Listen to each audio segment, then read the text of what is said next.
નમસ્કાર મિત્રો, સ્વાગત છે તમારું એચએનજીયુ સ્ટડી પોઈન્ટ યુટ્યુબ ચેનલના એક નવા વિડીયોમાં. પોલીસ ભરતીના આ ઉમેદવારો જે છે એ શારીરિક કસોટી આપી શકશે નહીં, અને શારીરિક કસોટી આપશે તો પણ એની અંદર પાસ થશે નહીં. સંપૂર્ણ યાદી જે છે એ જાહેર કરી દેવામાં આવી છે. તો આજના આ વિડીયોની અંદર આપણે જોઈશું કે કયા કયા ઉમેદવારો જે છે એ શારીરિક કસોટી આપી શકશે નહીં, અને જો શારીરિક કસોટી આપશે તો પણ એની અંદર જે છે એ નપાસ થશે. પોલીસ ભરતીને લઈને સૌથી મોટા સમાચાર આ સામે આવી રહ્યા છે, એની સંપૂર્ણ ચર્ચા આપણે આજના આ વિડીયોની અંદર વિગતવાર કરવાના છીએ. મિત્રો, HNGU study point YouTube channel દ્વારા તમને પોલીસ ભરતીની તમામ માહિતી સૌપ્રથમ અને સચોટ રીતે પૂરી પાડવામાં આવે છે.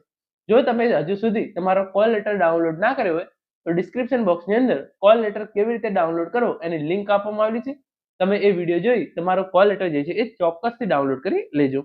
તો હવે શરૂ કરીએ આજનો વિડીયો. તો તમે જોઈ શકો છો, આ ઉમેદવારો શારીરિક કસોટી આપી શકશે નહીં. જોઈ લો સંપૂર્ણ યાદી.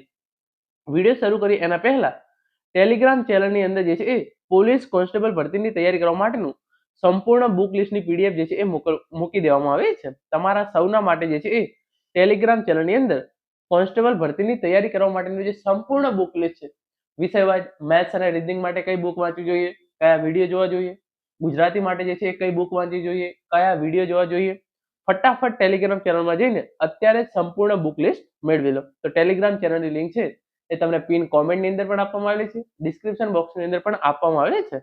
આ પીડીએફ જે છે એ ટેલિગ્રામ ચેનલની અંદર પિન કરવામાં આવેલી છે. ચોક્કસથી તમે જે છે એ કયા કયા પુસ્તકો વાંચી અને કોન્સ્ટેબલ ભરતીની અંદર સફળતા મેળવી શકાય એ જરૂરથી જોઈ લેજો.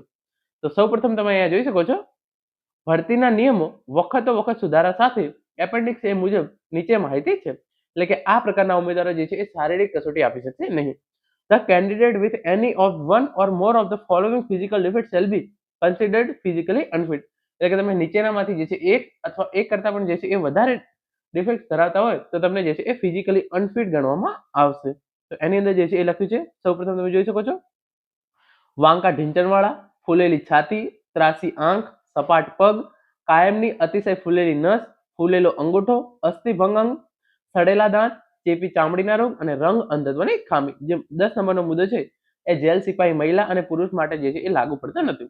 તો અહીંયા તમે જે છે એ જોઈ શકો છો. બીજી વાર હું તમને કહી દઉં છું, વાંકા ઢીંચણવાળા, ફૂલેલી છાતી, ત્રાસી આંખ, સપાટ પગ, કાયમની અતિશય ફૂલેલી નસ, ફૂલેલો અંગૂઠો, અસ્થિભંગ અંગ, સડેલા દાંત, ચેપી ચામડીના રોગ અને રંગ અંધત્વની ખામી. તો આ 10 માંથી તમે કોઈ પણ એક શારીરિક ખામી ધરાવતા હશો તો તમે જે છે એ શારીરિક કસોટી આપશો તો પણ તમે જે છે એ એની અંદર ઓવરઓલ પોલીસ ભરતીની અંદર પાસ થશો નહીં. તો આ 10 માંથી તમારા પાસે કોઈ પણ એક ખામી હોય તો તમારે જે છે એ શારીરિક કસોટી આપવી જોઈએ નહીં. અને જે સાથે સાથે ઘણા બધા મિત્રો એવું પણ પૂછતા હોય છે કે ટેટુ હોય તો શારીરિક કસોટીમાં પાસ કરવામાં આવશે કે નહીં.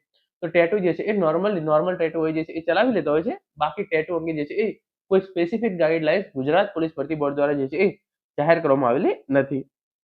પછી આગળ તમે અહીંયા જોઈ શકો છો, SHAPEI સાયકોલોજીકલ, હિયરિંગ, એપેન્ડન્સ, physical capacity for normal work, eyesight અને means fit in all respect perform.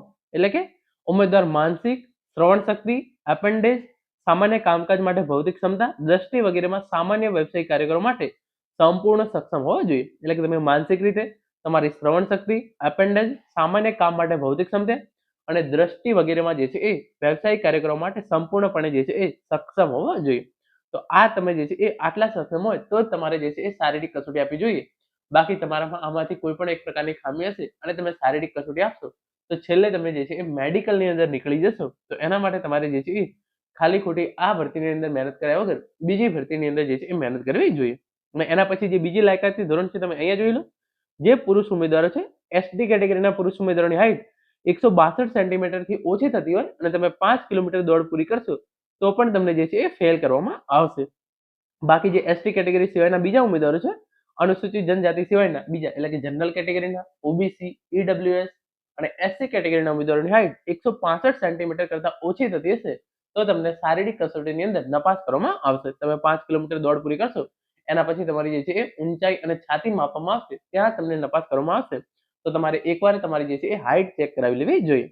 અને જે ફૂલાવ્યા વગરની છાતી જે છે તમારી 79 સેન્ટીમીટર હોવી જોઈએ અને ફૂલાવેલી છાતી જે છે એ 84 સેન્ટીમીટર જે છે એ થવી જ જોઈએ. તો આ પ્રમાણે તમારી હાઈટ અને છાતી ના થતી હોય તો પુરુષ ઉમેદવારો જે છે એ શારીરિક કસોટી આપી શકશે નહીં. અને શારીરિક કસોટી આપશે તો પણ એની અંદર જે છે એ પાસ થશે નહીં. મહિલા ઉમેદવારો માટે વાત કરી લઈએ તો જે એસટી કેટેગરીની મહિલા ઉમેદવારો છે એમની હાઈટ જે છે એ 150 સેન્ટીમીટર હોવી જોઈએ અને એનાથી ઓછી હોય તો તેઓ જે છે એ શારીરિક કસોટીની અંદર 1600 મીટર દોડ પૂરી કરશે તો પણ એમને જે છે એ નપાસ કરવામાં આવશે. અને અનુસૂચિત જનજાતિ સિવાયના એટલે કે જનરલ, એસસી, પછી ઓબીસી અને ઈડબ્લ્યુએસ કેટેગરીના ઉમેદવારો છે એમની હાઈટ 155 સેન્ટીમીટરથી ઉપર હોવી જોઈએ મહિલા ઉમેદવારો માટે. એટલે કે 155 સેન્ટીમીટરથી તમારી હાઈટ ઓછી હોય અને તમે 1600 મીટર પાસ કરો છો તો પણ તમને જે છે એ નપાસ ગણવામાં આવશે. તો આ રીતે જે છે એ તમારે ખાસ ધ્યાન રાખવાનું છે. ઉપરની તમને જે છે એ 10 થી 12 વસ્તુ કીધી એ અને આ પ્રમાણે તમારી જે છે એ છાતી અને ઊંચાઈ હોવી જોઈએ તો જ તમે જે છે એ શારીરિક કસોટીની અંદર પાસ થશો. અન્યથા તમે શારીરિક કસોટીની અંદર પાસ થયેલા છો તો પણ તમે જે છે એ ભરતીના કોઈના કોઈ તબક્કે જે છે એ નપાસ થઈ જશો. તો આ પ્રમાણે તમારે જે છે એ વિગતો ચકાસી લેવાની છે અને એના પછી જ શારીરિક કસોટી આપવાની છે. Thank you so much for watching.